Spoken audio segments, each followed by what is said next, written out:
Gotta Believe history. That doesn't speak well for your show. Hey, we're new, but I think we could do this for another 20 years, and I think you'd still be one of the most prestigious guests we've ever had. That's nice. Because you are a Mets legend, and I'm liking the beard, Howie. You're letting it in, huh? You know what? It's called, you've heard of Beast of Burden. This is my beard of boredom. You are a wordsmith, I've never done man. it before. Yeah? Seriously, I have no problem admitting my age. I'm 66 years old, and I've never grown a beard before. And the shame of it is that most people who shave at like 7:30, 8 o'clock in the morning will have a better looking beard by 5 o'clock that day than this thing after 3 weeks. That's pathetic, isn't it? I just started myself too. I grew one for the first time in January, and it's a whole new world. When you, beard versus no beard is like a life change. It's itchy, isn't it? Yeah. Everyone keeps telling me you just got to get past the itchy part, and then it's great. And I'm like, well, when the hell does that happen? Well, for me, it's as long as I get the mosquitoes out of there in time to go to bed, I'm all right. Oh, my God. You're Kevin, right? The guy in the middle is Kevin? Yes, sir. And the fellow with the headphones on is? I'm Clem. You're Clem, right. Clem. I was just testing you guys. I wanted to see if your brains melted during this thing. I'm sure you know who you are. My brain's melted, and I have to say this isn't, hyperbole. This isn't saying anything just because we're so happy to have you on the show. Hearing your voice actually makes things feel better. Like I feel like so nice. I feel like I'm in the alternate reality where everything's good. The Mets just lost to the Braves in a heartbreaking loss last night, and I know that Howie's going to be there tomorrow with us to get our hearts broken again. So just thank you for coming on. We're thrilled to have you. Pleasure. And that voice, man, those pipes. It really is, though. I mean, I've said the only thing what are we drinking there, Clem? Coors Light, the official sponsor of Gotta Believe podcast, right here. Listen, we're chilling with Coors Light. It's almost noon. It's almost the PM. So it doesn't. Time is just a suggestion right now, Howie. You can, AM, PM, day, night, weekend, weekday. It's all the same. It's 5 o'clock somewhere. It's 5 o'clock everywhere during quarantine. That's the new rule, right? That's the problem. I really mean this, and I've said it many times before. As Mets fans, there's been a lot of heartbreak, a lot of uncertainty, a lot of ups and downs. The only thing that we can count on, and we can count on it in a major way, is the broadcast team, both television and radio. Yeah. I mean, I feel like you guys are the best in the business, and it's not a bias or exaggeration. I mean, you guys are as good as it gets all the way through. Well, first of all, Kevin, I appreciate that. Secondly, I feel blessed to be a part of it. And thirdly, and just as importantly right now, the stuff, I've just gotten so many nice comments the last few days since I went on Twitter. I'm thinking I'm in the wrong place. It's Twitter. It's supposed to I was going to say, it's been what, like 3 days? Something like that. So give it some time. Give it some time, Howie. I'm sure. Well, I already alienated the Steely Dan fan club the other day, but that's okay. I was just testing the waters on that. But no, seriously, one of the biggest reasons I went on Twitter is that I felt so detached from you and everybody who listens to, whether they enjoy it or not, but just listens to our broadcast, because you can feel it. It's not even it's not that you need to see who's tweeting about whom or anything. You just, when you're in the business, you just kind of know when you've connected to a certain extent. And I feel that that connection has been, at least temporarily, severed. And I miss it. There's a huge void. And so for me, going on Twitter has almost been therapeutic. Wow. I mean, you are... World, huh? Again, give it a little bit of time. I'm interested to see what happens when baseball resumes, because they call it Mets Twitter. It's its own entity. Mets Twitter is every team and every fan base of any sort has their sect of Twitter. But the Mets Twitter is one that is loud and passionate, and there's a lot of opinions to be had in baseball. And when you're on the wrong side of it or disagreeing with people, it can get pretty ugly. Well, I'm just the messenger. So, I'm not going to be doing a talk show on Twitter, certainly not during the game. I mean, you probably thought you were never going to join it in the first place. So never say never, Howie. You never know. Well, yeah, but you're missing one point. When you're broadcasting a game, your focus has to be so acute. And there are a few innings when Wayne's doing play-by-play, and maybe I've got a little more sort of wiggle room and flexibility. But I at this stage of the game, I'm not great at multitasking. And if I did that, if I tweeted in game, I'm afraid that I would lose a little bit of focus or get a little, as my people say, famished.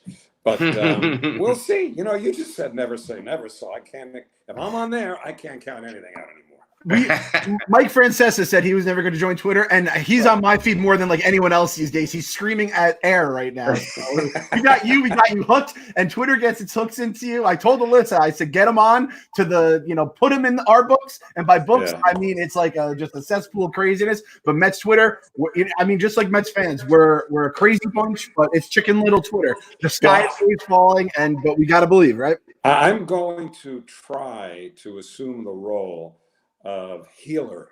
I don't want to fan the flames when things are getting a little bit hairy, and I don't want to create things that don't need to be created. That's not why I'm on there. So that would mean I just want to be a sounding board, maybe, and even that, I'm not sure how deeply involved I'm going to be.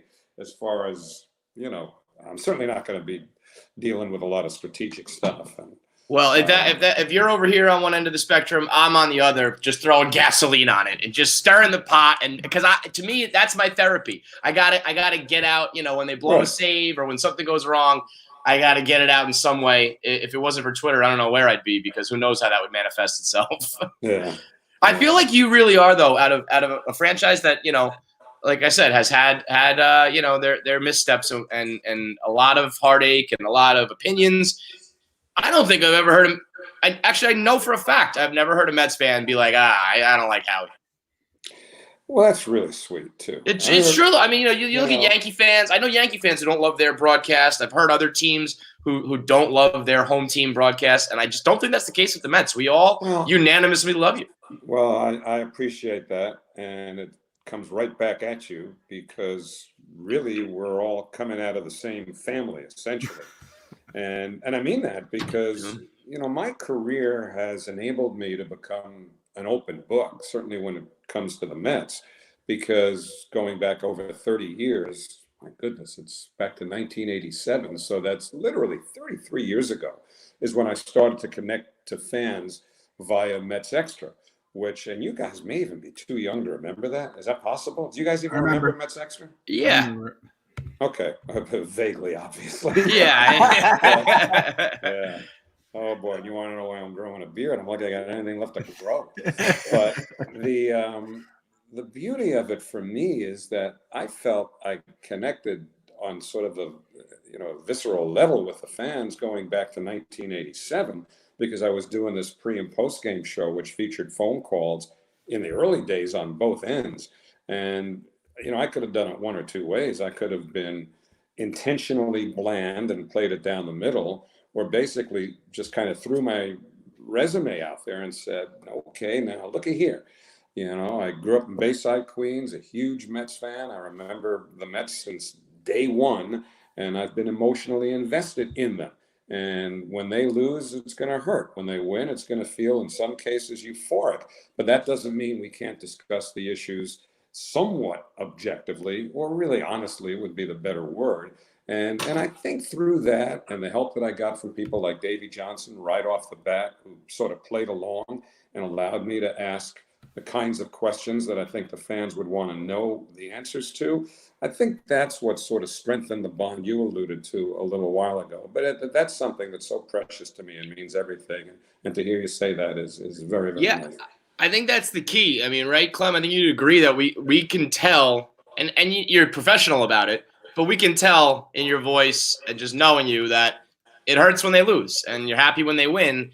And I don't think anybody wants to hear, the impartial broadcast anymore. We want to hear fans who are in the same boat as us. As long as the people delivering the game to you are telling you the truth. Right. And are being honest, because if you start making excuses, and people can see everything. We've got enough people who listen to the game on the radio while we're at the ballpark who are watching it in real time. Right. And they know if we're candy coating something or glossing over something, then we're not giving them an accurate depiction. Now there's two ways to do And one of them is not good for an announcer's longevity or frankly even his sanity, because if you just launch into attack mode when something goes wrong and you just keep pouncing on it and beating it to pieces, then what happens is, you've alienated certain people in your audience too. Never just mind the player or the organization.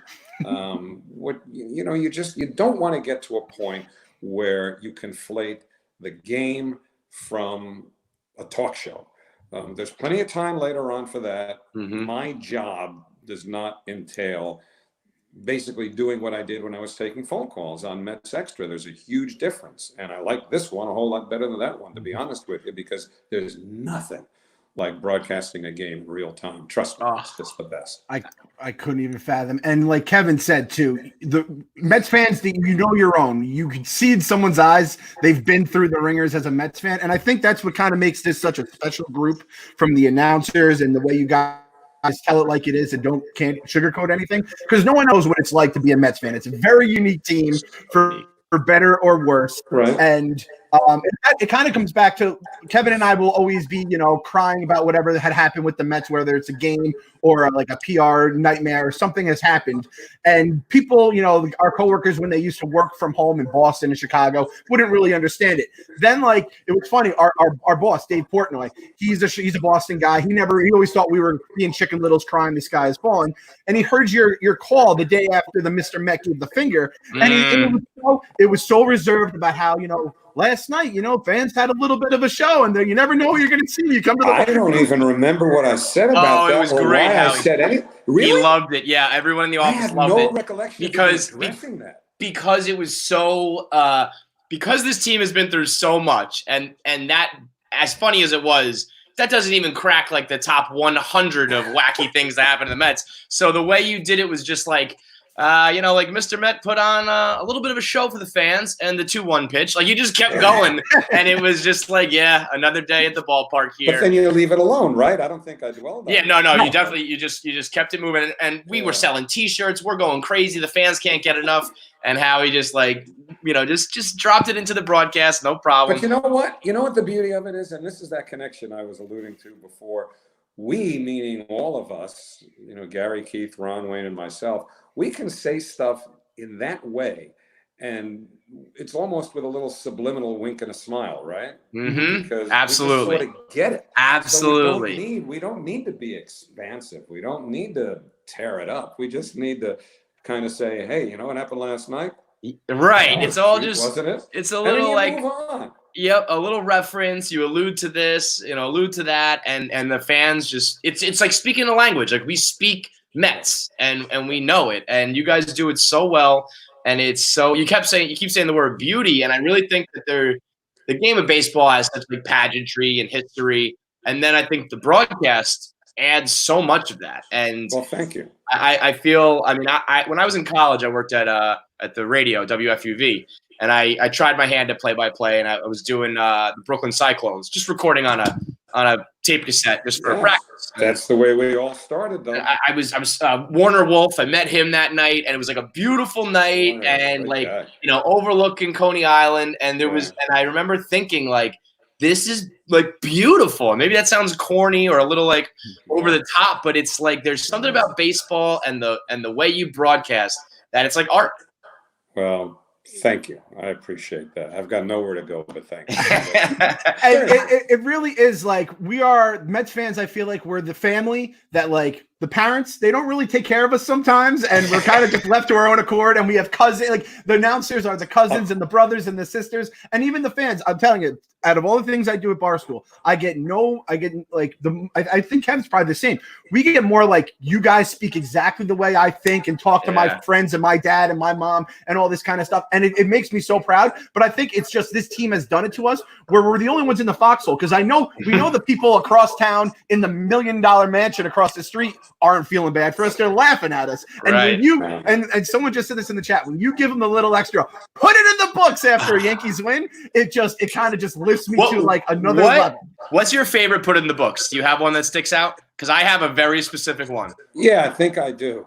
What's yours? I think I do. And I have a feeling we may be on the same page here because Clem just brought up the Yankees. Yep. The game in 2006 where they fell behind Randy Johnson, I think 4 runs in the first inning, and come back to win the game. David Wright drove one off of Mariano Rivera over Johnny Damon's head. Yep. And I was so excited that I just said, put that in your books. The Mets beat Mariano. Put that in your books. I think it there might was have been a little read between the lines on that one, too, you know. Yep. But, hey, that's what I was feeling. Yeah. I went with it, and that's, to me, the one that sticks out the most. I wish it was, a World Series call or a playoff clincher, but I'll take it in the Subway Series. And you know what was so poignant about that, and you're not going to realize this, of course, but a really good friend of mine who I'd grown up with in Bayside, Queens, named Steve Tilzer, was literally on his deathbed at that time. And as I was driving to the ballpark the following day, it was a Saturday afternoon game against the Yankees. And as I'll never forget this, I was pulling off the LIE at the Grand Central Interchange, and I got a call from Steve's brother Dave to tell me that Steve had passed. But they had the radio on in his hospital room, and he lived just long enough to hear David Wright hit that ball over Damon's head to win the game. That's and what it's so about. That always has just another layer of very, very special significance to me. It was such a glorious night for the Mets, and yet when I think back, I think of it in such bittersweet, such bittersweet terms. I feel like that's baseball. People relate, some truly, important stuff in life alongside baseball. If it means that much to you, it's just as important as anything else in your life. But so when David Wright wins, when the Mets win, and things are great, it's all gravy. You've also been working through some seasons, 100 lost seasons, where I can imagine when you're on the road in late August, early September, 30 games out, and you just gotta do another 9 innings. That's a level of commitment. You're on the road, you're away from your family. You've done 120 games so far, and it's the same guys, and you're gonna lose, and yet you still come with the same enthusiasm. How do you even muster that up after how many years? 30 plus years. I'll give you a couple of different ways to look at it. One is that Bob Murphy used to say this all the time in his inimitable way. Of course, now I'll try to imitate it, but he said, "You never know what you might see if you come to a big league ball game." True. And so when I was driving to Shea Stadium, to Citi Field on June 1st, 2012, I didn't know Johan Santana was going to pitch a no-hitter. Mm-hmm. Anytime you sit down behind that microphone or with a headset mic to do a game, you have no idea what's coming after that first pitch. Nothing is preordained or scripted. So somebody could hit 4 home runs, somebody could drive in 10 runs, somebody could pitch a no-hitter, you never know. So that in and of itself is enough motivation to get you from one game to the next. But I have a little trick that I use specifically at home, and that is there's a picture, a big frame picture in our booth, which is named for Bob Murphy. And that picture, which is, we've had it up there for a long time, but it was taken, ironically enough, in an early season 1969 or before an early season 1969 game, just as it turned out. But it's a picture of Lindsey Nelson, Bob Murphy, and Ralph Kiner, the original 3 Mets broadcasters, who I trust you guys don't remember, but... Well, we all grew up with Ralph, though. I mean, Ralph Kiner's was... Corner. Kiner's Corner was a big part of our growing up. Those guys, you got to remember, back then, the TV and radio guys were the same. It was just those 3, and they would switch off going from the radio booth to the TV booth. Crazy. In every game. That's the way it worked. It was fun. I'd love to do that once just to experience that. But we have that picture up in the booth. And if the game is dragging, or the Mets are 8 runs behind, or we're in the 14th inning and we're in the middle of a maybe lost season, and you get that feeling where your adrenaline really starts to sink, and you're thinking, boy, I kind of wish this thing would end, this game. I look over at that picture, and as I'm talking to you now, that picture would be over my right shoulder. And I literally once or twice in a game like that will turn around and just look at that picture. I don't have to stare at it. I just look at it. And it's like this instant jolt of energy that I get, because it reminds me not only how proud I am to be doing what I'm doing on that night, but how incredibly proud I am to be part of the lineage that began with Lindsay, Bob, and Ralph. And that is, for me, an instant reset. And I mean instant. And if I just need a jolt to let me know, you better appreciate where you are, big boy. Looking at that picture does it. Our boss tells us how rich he is and how lucky we are to have, to have jobs, and he'd be nothing without them. So I'm gonna find a picture that will do that. Can you take a picture of that and send it to me, and I'll look at that won't help you. I'll look at Bob. You mentioned the difference with TV and radio, and I really feel like you and Gary were, probably the greatest radio combo ever. When SNY came about, was there any talks of you doing TV, or was there any resentment? Did you want it? Or you a radio guy? I mean, I didn't know anything about the process because I wasn't involved in it. I knew there was going to be an SNY, and to be candid about how things have evolved with me, I started doing TV for the Mets in '96, and back then it was on the old sports channel. So it was the cable package, and it was for 75 games. I had just signed that summer to do the Islanders, and that deal was going to be obviously a full hockey season, but my contract called for X number, and it was a pretty large number, but not a huge number, of other events. And I thought, and we all kind of knew that would involve the Mets in some way. We just didn't know how. But what I didn't know at the time was that they were going to make a change in the booth, and Rusty left. And so they came to me and said, would you like to do the Mets too? And I said, boy, that's a big, big hit, a full hockey season and now 75 baseball games. But yeah, that's about enough. Okay. And I mean, you don't say no to a Major League Baseball job. Right. So yeah, of course I did it. And then the next year, Sports Channel had an option to go up to 100 games, which they did, making it an even more intense schedule. And anyway, long story short, I did that for, I don't know, 6, 7, 8 years, whatever it was. But along the way, during that period, I would occasionally get a not too subtle hint from one or two of the higher up executives in the Mets organization that, and I quote, Bob Murphy is not going to be here forever, probably not that much longer. And if it's something you'd be willing to consider, we think you'd be a good fit in the radio booth looking down the road. And, ownership is behind this. And, I had mixed emotions about it, obviously. But what I leaned on was the fact that Bob was taken off of TV completely in you didn't know that, huh? Bob was taken off of television for the 1982 season, and he was crestfallen. But in those days, especially, cable was still kind of getting started. Not everybody had Sports Channel, nor would they have cable access on the basis they have it now for a number of years. So the radio audience was huge back then, especially as the Mets got better in '84 and beyond. But it turned out to be maybe the best thing that happened to Murph's career. And so, when they finally told me after Murph, as soon as Murph retired, and he announced it during '03, I said, well, I have a feeling I'm going to be hearing something from somebody pretty soon. And that took, a few months of working some things out. But my producer on the Islanders with Sports Channel back then, or later on MSG, Kevin Meininger, who's just one of the greatest people I've ever met in this business, and I consider a dear friend. We had dinner in Montreal before an Islander game one night, and he said, this is going to be the greatest thing. You wait and see. It was great for Murph. It's going to be great for you. And so, it was a little uncomfortable at first to make that transition, but it's worked out great, and I have no complaints. I still feel like, obviously just modern day, you put on the game on the TV, but there'll be times I'm sitting at home and I just prefer to listen to the radio. Certainly in the car or when you're traveling or whatever.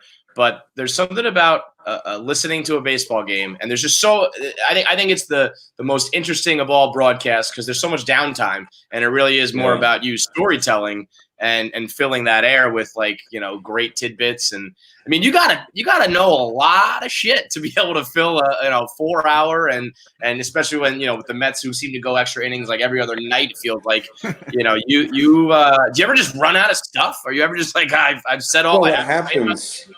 You know what? What happens, and you really have to watch it, is that you can start to get a little silly in a situation where the game is probably out of reach one way or the other. Right. It's dragging. You're into the late innings, but pitching change after pitching change, or the game just takes on one of those sort of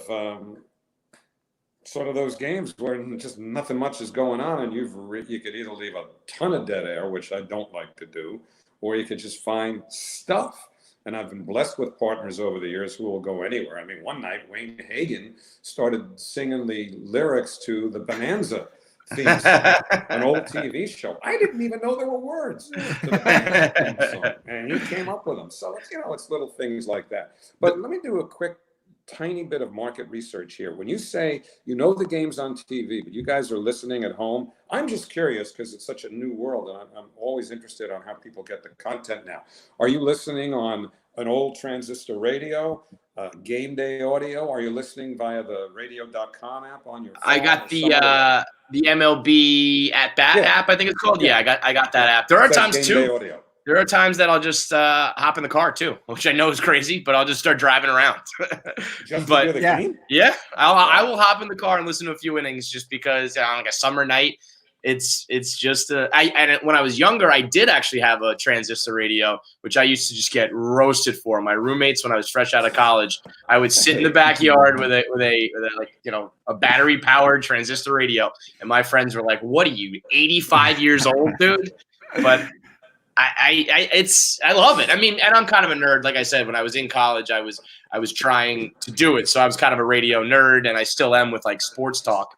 So I take an interest in the broadcast itself. But yeah, the app is clutch for me. Yeah, I'm in the same boat. I have the app, and I'll just walk around, and I'll just sit outside. The TV, I can see the TV from like my porch, but I'll just listen. Again, you paint the picture in your head, kind of does more. Sometimes you don't want to see the actual carnage that the Mets are inflicting on your soul. Now you're listening on the app, you said, right? Yeah, I'll listen on the app, and I still have an old transistor radio, and I have a rocking chair on the back. And wow, my kids are like, "Dad's old." Like this is officially the point where I've become a dad. I have people saying Mr. Clemenza to me instead of saying whatever. Can your daughter come out to play? So yeah. So don't worry. You're dealing with some old souls here. That's and like Kev said, even I have to say, when I hear that Mets broadcast, even if it's like a little cold, I just need to roll the window down. It just needs to have the whole summer feel to it. Yep. Get the air flowing. Yep. Yep. I'll wear a jacket into the car so I can roll the window down as Howie kind of paints the picture of what's going on at Citi Field at any given moment. That's great. Now we are old souls, and so we did an episode last week talking about the potential, I believe, pie in the sky idea for baseball this year.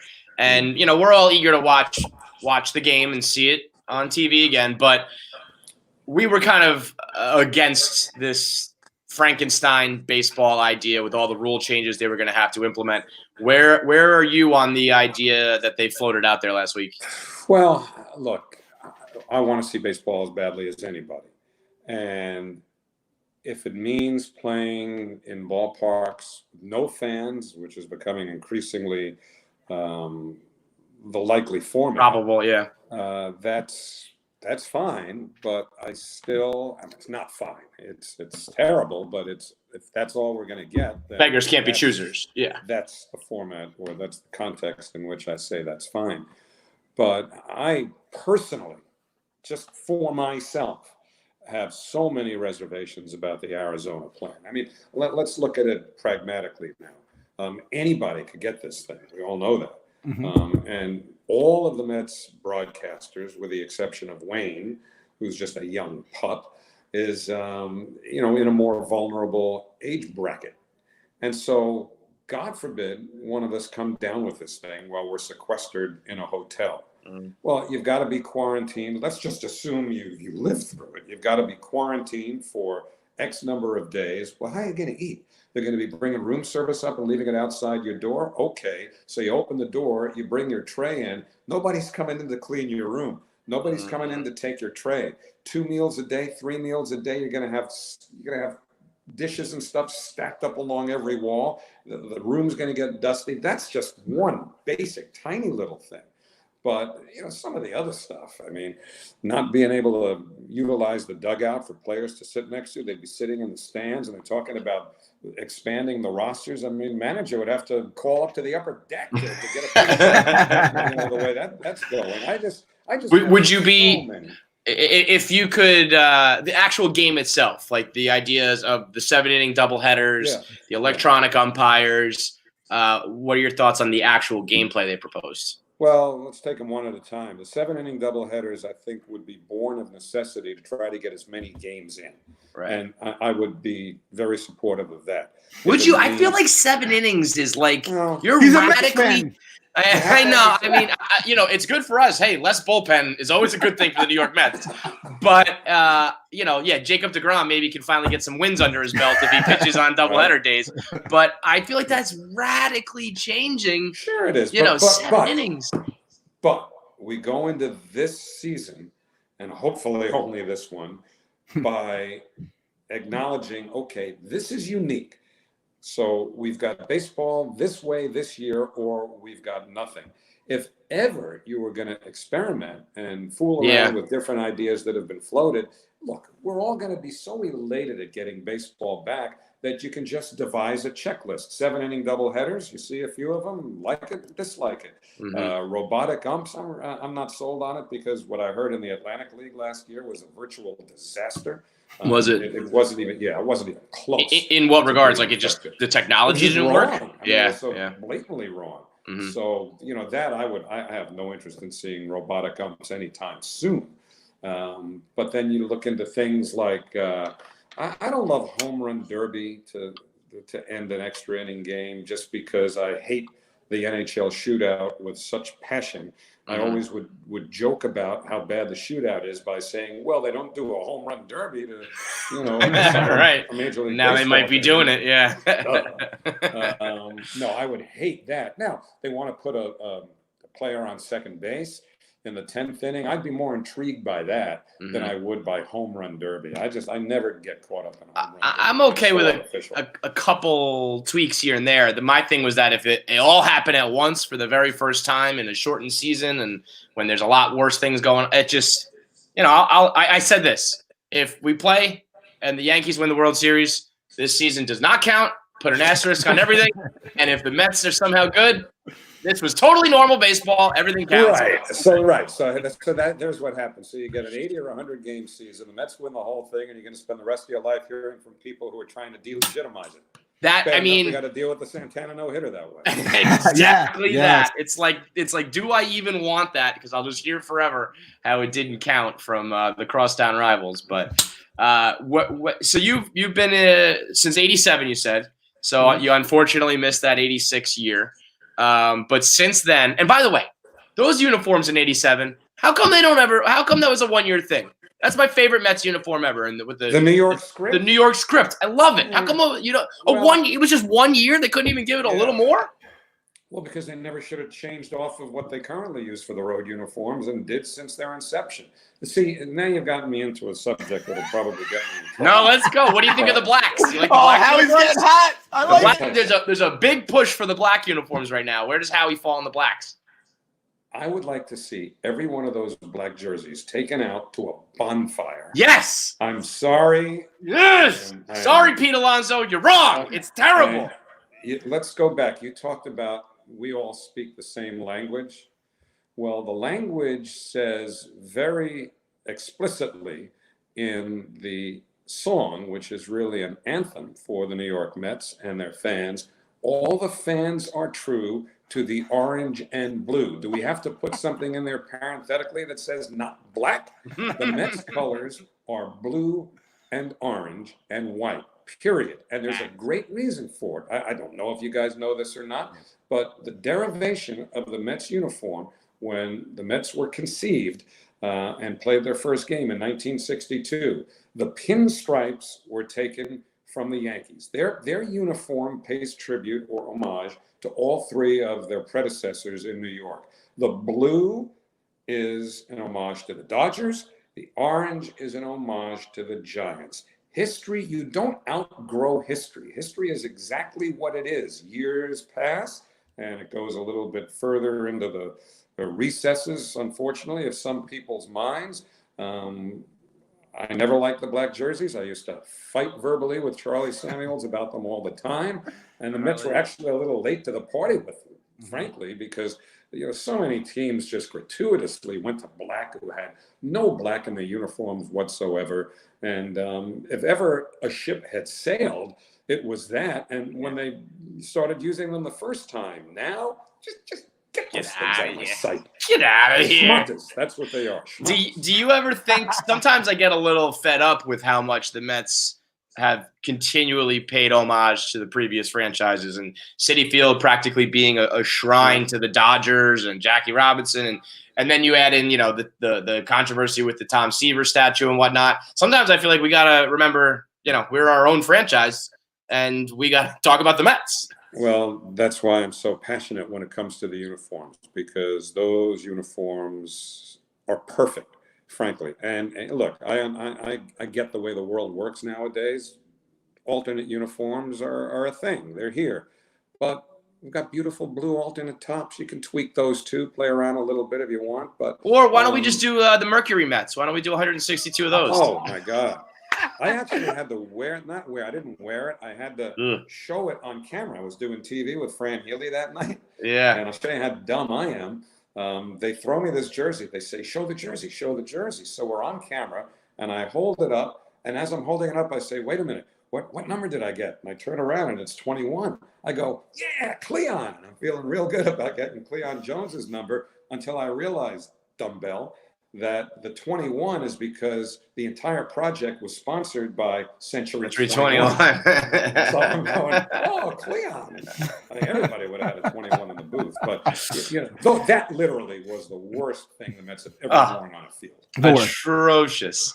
The Players weekend last year wasn't much better, though. The all white. Started on that. Yeah, that was. There's been some. I think we were pretty explicit about our feelings of those things in the time last year, too. So my original question, though, from 87 till now, what was your favorite team to broadcast for? Well, I wasn't doing play-by-play in 87. I probably should have made that clear. I didn't start doing play-by-play on a full. Well, and you know what? Not even who you're broadcasting for. Even forget about 87. Just your lifetime as a Mets fan. What was your favorite team to root for? Well, look, 1969. Okay, that was everything. 1969 was, and we spent all last year looking back on it.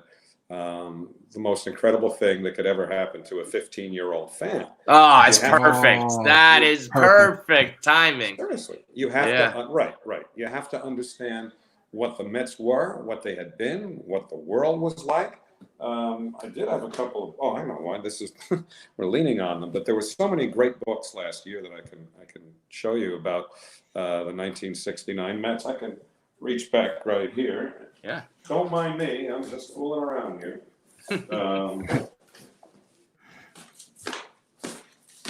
We got Art Shamsky's book here.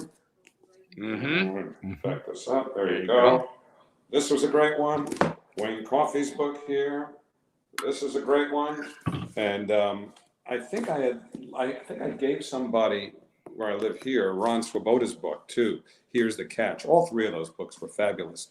And you'll really learn about the '69 Mets if you didn't know what the world was like then and where the Mets fit in. Yeah, I mean that year just in the city in general in '69 was absolutely crazy, right? And then add on the championship, it's nuts. But my favorite Mets season, apart from championship seasons, 1984. When they broke through in 84, I mean, they were bad from 77 through 82. You could start to see some things coming together after they got Keith in 83 and Darryl came up that year. won the Rookie of the Year. You can see some pieces starting to come together, but we didn't know going into 84 that they were going to win 90 games and stay in the race most of the year in an era before there was a wild card. But just to see what they were establishing in 84 and knowing it was going to get even better, boy, was that an exciting season. That was just great. We always talk about our favorite teams on this pod, and I always come back to, I think a lot of people do, when it's your own homegrown guys and you have a couple of veterans like Keith, but like 2004 to 05, and you're like, this guy Wright and this guy Reyes, we've been hearing about, they're showing it, they're the guys. And then 06 came and we're like, the next 5 years, we're going to be on top of the world. And you really never know if you're going to get to the promised land and how long it's going to last. And I even think that's part of the reason why I have a very special place in my heart for Harvey, because he was the first, leaf on the tree after just nothing for years. Yeah. For this bunch, you mean? Yes, for this bunch. Yeah, well, I'm glad you brought, you know what? This group right now, and we've got a lot of homegrown kids on this team, right? You go from Alonzo to McNeil and Dom Smith and obviously DeGrom. I mean, just so many. You got a real core of homegrown guys, but it's a fun group to be around. I mean, this sort of the dynamic that this team produced last year. It was fun. They were a loose, fun bunch to be around, and they seemed pretty tight.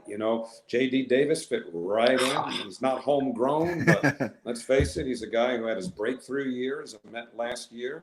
I mean, you go position by position. You got first base is homegrown. You've got shortstop is homegrown. McNeil's the third baseman now. That's homegrown. You got Brandon Nimmo, Michael Conforto. I mean, and that's before we get to the pitching. I mean, this is a group that, I know the fans have really sort of grabbed a hold of. And that's why I wish they would just go do one like a big free agent splash, and because they've done the hard part. They've grown a lot of talent, and they did it a few years earlier with that last regime with the pitching all homegrown. If they would just go, pull a Yankees, pull a Red Sox, overpay somebody, get them in here, and go in for the kill. Like, now is the time to do it because you did the hard part already. Well, they have overpaid people in the past, and it hasn't worked out. I know. You can't assess. Overpay the right guy. Well, who knew David Wright was going to get hurt, right? Yeah.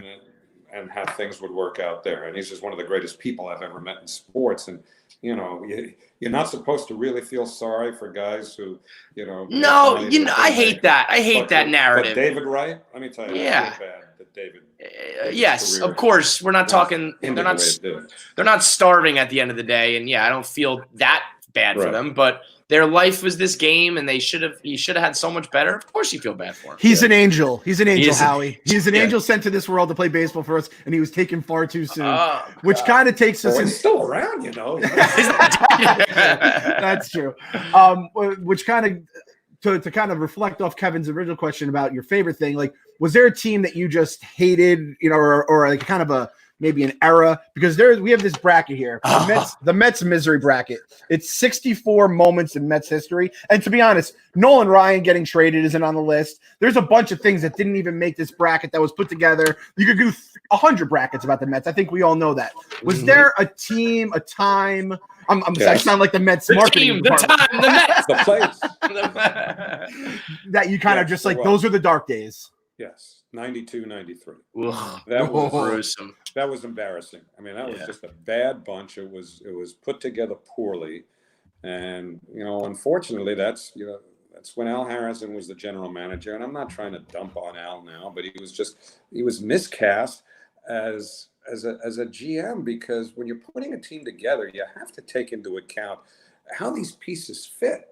For people who just want to go out and spend money and trade and buy and get the biggest names. But you got to consider the personalities. You got to consider the people who are there, who's running the club, and just how things are going to fit. That was a really, I hate to use a double adverb, but a poorly contrived team. You know what? We don't do double adverbs here. You're off the show. Kick them off. We're done. But you know what? Because it sounds like I'm just going out of my way to dump on Al Harrison, and I'm not, because Al could have been a lot of things in this game. He could have been the commissioner. I truly believe that. Al Harrison's a very bright guy who I believe had worked in the commissioner's office for a while, who was extremely well versed on the CBA, who also had a business and marketing background. You can't tell me that Rob Manfred has any deeper a resume than Al Harrison would have if Al had stayed in the game in a different capacity. And he had the choice. When the Mets let him go as general manager, he was given the option to stay on in the organization in a different front office role. He turned it down and never worked in baseball again. I'm sure of his own volition, because he could have had chances, I would imagine. Mm-hmm. But, it's too bad. They did him a disservice, I think, Frank Cashin did, by making Al the GM. Al Harrison could have been the commissioner. The 92-3 team, that was like the worst team money could buy, right? That was their moniker. That was bad. How do you kind of reconcile in your head, let's say in that, I think it was 93, was Vince Coleman with the firecracker, and when there's been plenty of athletes have arrests and disputes, and when you are on a broadcast for a guy like that, and he hits a big home run or the game-winning hit, and it's put in the books, but there is some element of off the field, something you don't like about him. Do you just kind of put that out of sight, out of mind, or is that part of your? Yeah, you have to, because my job's to call the game. Right. My job's to report on what's in front of me, and so it doesn't matter if I like this player or not, or if I think that he's giving the team fair value commensurate with what he's making, whatever that even matters. No, my job is to report. And when something's going on the field, that's what I become, a reporter. We, as broadcasters, are charged with not only reporting, but doing so in a manner that hopefully makes it interesting, entertaining, and above all, accurate. But personal feelings when you're calling a play cannot come into it at all. That's fine, Howie. You take care of that. We'll do the other side where we just rip these guys to shreds. Don't worry about that. Yeah, we got each other's backs, I guess, huh? Exactly. Well, if you had to give me one player that you did love, personal feelings included, who out of everyone you've ever worked with or done a game for, who would it be? Too easy. David Wright. Yeah. All right, Wright, forget David. He's just too goddamn good. David and Adam Graves of the Rangers are essentially the same person. They just have done so much for the communities around New York during their years when Adam was with the Rangers and David with the Mets. And I'm telling you, David, that last game that he played at the end of the 2018 season, I mean, he comes up in the booth and spends a half an inning with us in full uniform. And he's like a little kid. I think he enjoyed being in a broadcast booth. Not that he wants to do it professionally, but I think he really enjoyed the experience of being in the booth. But the one memory I have, two things of David, memories of David, just to illustrate the kind of person he is. And the first one I'll give you is not so much about me, because I heard this story from so many other people. David's the kind of guy. Having lunch, we're on the road someplace, whatever city. I'm having lunch. I'm by myself. I got a newspaper, a magazine, whatever. I'm reading it. I don't even realize David's in the restaurant. I ask for the check. Waitress says, "I'm sorry, the check's already been picked up." And she points David out at wherever he was sitting. And David gives me a little smile. I said, "Come on, man, you don't have to do that. Thank you very much." Well, I said, "I'm going to get you, though. Someday we're going to be in a restaurant. I'm going to be able to do the same thing." But then, over a course of a few years, other people, and I'm not talking about broadcasters with the team, reporters who covered the team, same thing. David's just that kind of guy, just a wonderful person. But the night that he came back in Philadelphia, and after about 4 months off, hits that home run into the second deck in left field in Philly. Waterworks for me. Goosebumps right now. I feel them. I was tearing up. David, after the game, I took the bus back to the hotel with the ball club, and David was sitting right behind me on the bus. And this is a few minutes before we got going.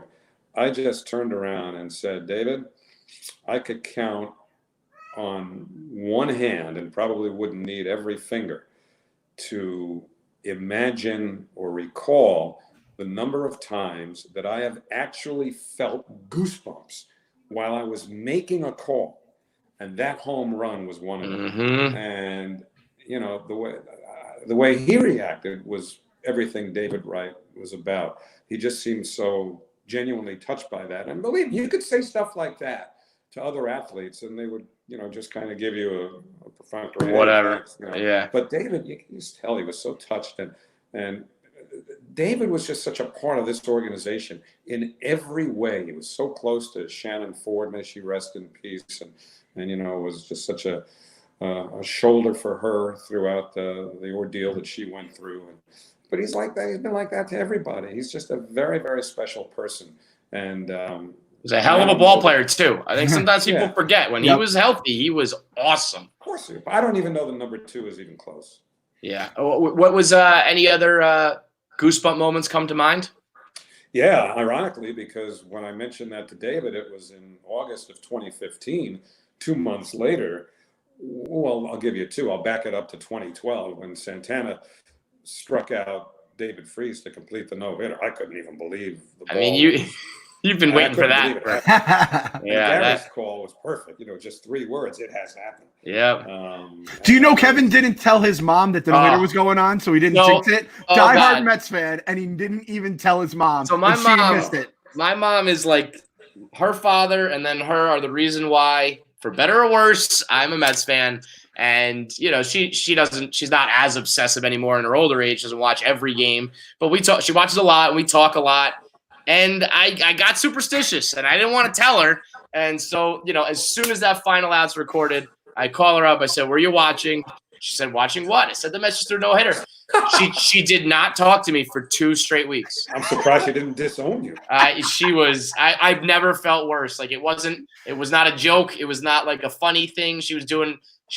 That was bad. That was a dark time. That was bad. Well, as an aside, I may need you guys to help me with something because I was very embarrassed by my work that night because I had always been very upfront and would deliver the words verbatim. So-and-so has a no-hitter through 6. I would use the words no-hitter. Mm-hmm. And I don't know what possessed me this particular night. I have no idea why. But as this thing started to come into focus, I remember saying probably around the 4th or 5th inning, because Johan had walked several batters early in that game and was on the strict pitch count, that whole backstory. But I said, if you think tonight's going to be the night, forget it, because Terry Collins is not going to stay with him long enough. And anyway, now it's the 6th inning, the 7th inning, and I'm saying stuff like, well, the Mets have all the runs and all the hits. And I found every way, I would say 6, 8, and 1 for the Mets and zeros across for the Cardinals, but I would never say no hitter. And that bothered me to this day. That's why it happened, Howie. Yeah. No, it's not. Yes, it is. You got to take credit. We got to spin this thing. Because for years before, I had done the same thing. I had not said no-hitter, and they had never pitched a no-hitter. And so, I mean, and then when I started to do it, Turk Wendell used to get on me all the time.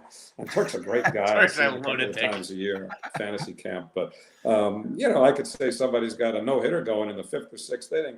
And the next day, Turk would come to me going, "What were you doing, man?" Well, I mean, that is the least of Turk's superstitions. So, as we know. The other one was, when they won the pennant. And, I got to say, as Familia struck out Dexter Fowler, the Mets win the pennant. Those words came out of my mouth and sent shivers down my spine. Was that more, compared to the 2000 team, that pennant? Well, I didn't do play-by-play in the postseason. You weren't doing that, right? Oh, right. Obviously, that's right. So we couldn't do play-by-play. That's a beauty of radio, huh? I mean, it's got to kill Gary that he just is on the sidelines, just like, well. Look, I went through that in 2000. But that's what you sign up for. When I was doing TV, I knew that I was not going to be able to do the games in the postseason. And that hurt, but you got used to it. There's nothing comes close to doing the game, but what you sign up for.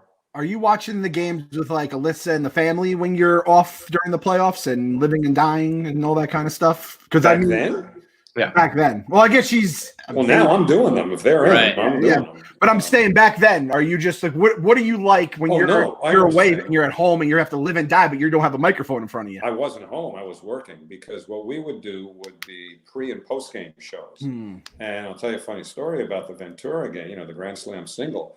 We were not allowed to go on the air until whichever network was televising the game signed off. but they would sign off pretty quickly. Mm-hmm. And so we watched the game in the old control room, which was adjacent to the Kiner's Corner studio, right next to the clubhouse, the Mets clubhouse at Shea Stadium. So I'm watching the game on TV in the control room, and I saw Ventura hit the ball over the wall. I forget what the score was. What was it? It was 6-6 or something like that. Something along those lines, yeah. Because I think the final score was 7-6. 7-6, yeah. So anyway, he hits the home run. It's a grand slam. As soon as that ball went over the wall, though, we had to hightail out of that control room and set up on the field. Oh, so you think it's a home run? Now, yeah. So I saw the ball go over the wall, and I bolted. So now I'm setting up. Okay, I'm in place. My camera's straight, and I just happen to look over my shoulder. I see the scoreboard. It says 7-6. And I look at Healy. I go, "Hey, Fran." I said, "Ventura hit that ball over the wall, right?" He goes, "Yeah." I said, "How's the score 7-6? And then the truck or the control room, they say, no, Pratt cut him off. He only got Thank God they told me that in the truck, because I had no idea. Imagine. Wow. Thoughts and prayers to everyone who had that bet too. Oh. I couldn't imagine losing my ticket on the gamblers that night. Goodness over under whatever. Gracious. Well, it's been an absolute honor and a pleasure talking to you, Howie. Although a little birdie did just text me and said, "What about the time Ralph met Jamie Lee Curtis?" Oh, that's a great story. What happened there? All right. Jamie Lee Curtis's mom was a very well-known actress named Janet Leigh, and Janet Leigh was married to Tony Curtis, another well-known actor, and that's how Jamie became Jamie Lee Curtis. But anyway, around the time that they were filming the classic movie Trading Places, do you know that movie with Eddie Murphy and Dan Aykroyd? You guys got to watch it. You don't have good recall, I could tell. You've got to watch it. It's a classic. See, Trading Places. Anyway, you didn't like it as much? No, I do. Go ahead. I'm just interested in the story. Oh, all right. So the Mets are in Philadelphia. I was not broadcasting this game. I wasn't doing the games yet. So I'm going to say this is around 1982, because the movie came out in 83. I've heard this story a million times from several people. But Ralph goes into the press room at the old Veterans Stadium with his wife after a game, and he notices Jamie Lee Curtis is in the room. And Ralph says to his wife, "Hey, Jamie Lee Curtis, I dated her mom, Janet Leigh." And Ralph's wife says, "Why don't you go over and introduce yourself? She'd probably get a kick out of hearing that." And Ralph, believe it or not, was kind of a shy guy. And he didn't feel comfortable doing that, but Diane prodded him, and he did. And so Ralph goes over, and Jamie's got no idea he's coming, or maybe even who he is. And Ralph goes, "Jamie, I just want to say hi. My name is Ralph Kiner, and I dated your mom, Janet Leigh, back in the 50s, or your mom back in the 50s. And she doesn't know it's coming." Jamie jumps into Ralph's arms, throws her arms around him, and says, "Daddy!" Oh, man. Wow. I love that story. That's a special one.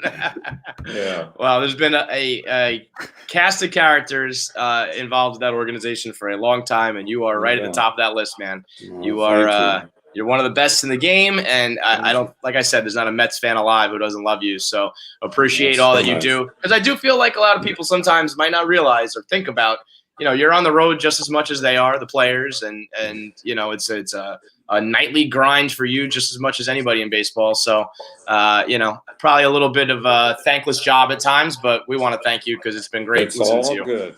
So you think this Twitter, I appreciate that. You think this Twitter idea of mine is okay? Oh, listen, you're going to get cooking on Twitter, and the people are going to love it. You start to tell some of these stories. Let me know about, what like Kevin Mitchell was doing in the 80s, and talk to me about the bad guys one and the down years and the dark stories and the behind the curtains. People will be following you left and right, man. Patience. You can't empty it all out. You're right. Got to leave them wanting more. How does this stuff work, by the way? I established that I was going on Twitter, I think Saturday. I think it was Saturday. And in the first 24 hours, I had like 20,000 followers, and I'm thinking, geez, that's pretty good, I think. Yeah. And then, it's been kind of drips and drabs since then. So I'm feeling like, well, what am I doing wrong here? I scored 5 in the first inning. I haven't had a hit since. What's going on? Well, you get the first wave of Mets fans who are obsessed with not only Twitter but you, and now you got to start to earn the rest. And we'll start to retweet you and put the stories out there. But I really believe, just the other day, Mike Francesa did it. Or whoever, whether it was Mike or his team, I don't know, but he started to tweet. Yeah, that's why. Yeah, but it's better this way. You are the Actually, team. I'm not. And Alyssa is my technical advisor. Yeah. But if you start to tell, he was telling behind the scenes stories and mentioning classic games or embracing some of the inside jokes. People love that, man. They love it. Yeah. It's the connection. We'll get to that. Yeah, there's plenty of time right now, huh? Doses, yeah. Can't do it all at once, right? Right. I also read your tweets in your voice. Yeah. So like you tweet something out, it makes me happy. It soothes me. It's gonna soothe everyone else. We just gotta just stay away from the politics. Other than that, don't do politics. Don't do politics. You know what you should do? You should do some videos, because what Clem said is right. It's that voice. If you do a little play-by-play for just stuff going on around the house. You tell me, maybe do a little reading hour where you put it in your book. I don't know. There's a lot of ways you can start to incorporate. Yeah. So I could take pictures of this beard as it continues to come in drips and drabs. A little day by day update of Howie's beard. Sure. All right. Well, today was a big day because the bananas ripened today. So after 4 days of green, it's a little less green. It's a little less green. Yes. That's the entertainment. You know what? Give me some play-by-play on the bananas ripening. We'll go viral, all right? It's come to that, kids. Thank you so much. Thank you, guys. Stay well. Come on whenever you want, and let's hopefully there'll be some baseball soon. And until then, stay safe. Stay safe. Stay sane. Guys. Have a good one. Be good. Thanks.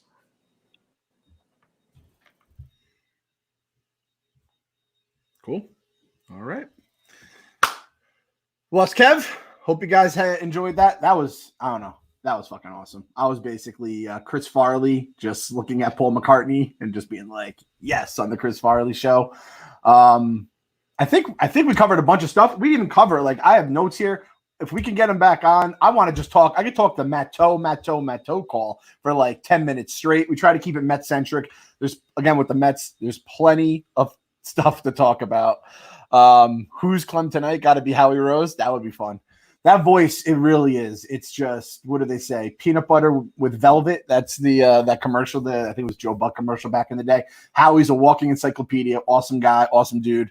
So we'll get this out on the podcast for everyone who couldn't hear it. And if you guys could do more stuff like that, it'd be great. Yeah, we're going to try to get more guests on. We've actually had a few guests that were either coming on. We had to push back, obviously, once all this nonsense kind of exploded. But we have some people coming on, I think, in a week or so. We have a guest that has not been announced yet, at least as of now. And yeah, I mean, we still have a full bracket worth of shit to go through, but we're kind of leaving the bracket with a straight up coffee stain that's very on point for a bracket, I feel. We're going to try to get some interviews, so we're just not leaning on the bracket and all that stuff. Do you guys like the bracket? LaDuca? I'm sure Paulie will come back at some point. Do you guys like the bracket pods where we kind of just go down the wormhole of, you guys love it? Yes. Okay. That's what I'm getting. Thumbs up. Just kind of going down the wormhole of the internet and just reliving some of the shit that, my brain probably is blocked out of my mind to prevent me from drinking bleach. Okay, so we're going to keep that going. Lastings Millage. Yeah, at this point, I almost feel like getting, obviously, the legends like Howie, and then you have players, X and future, or X and current and past, and then even the kind of quirky part of the Mets world, whether it's a Lastings Millage. We want to have maybe some people from Mets Twitter come on. Obviously, we've had Darren in the past. Stuff like that. And any suggestions, just let us know. Tweet at us. And the thing about Barstool is we have grown enough where I think we have a little bit of cachet and a little bit, we got fucking Howie Rose just on the show. I can't believe that just happened. So Gary, Keith, Bartolo, that's a holy trinity in itself right there, I just said. Cowbell man. There's a lot of ways we can go. We basically just go to the quarantine house or in the Mets misery bracket and pick someone out. Jason Bay, wherever the fuck that guy is. Luis Castillo. Oh, that would be tough. Anyone we could get on the pod that you guys want, hit us up at Gotta Believe Pod or hit me up at the Clem Report, obviously, Kev, KFC Barstool. I mean, we're all in this together, kind of like we said with Howie, us Mets fans. We don't have the Mets bring misery into our lives, so let's try to bring some happiness into our lives by, I guess, reliving that misery. That's one way to go about it. I also think we have to give Howie a Mets, the Mets, the anarchy patch. So we'll come up with that next time on the pod. So gotta believe.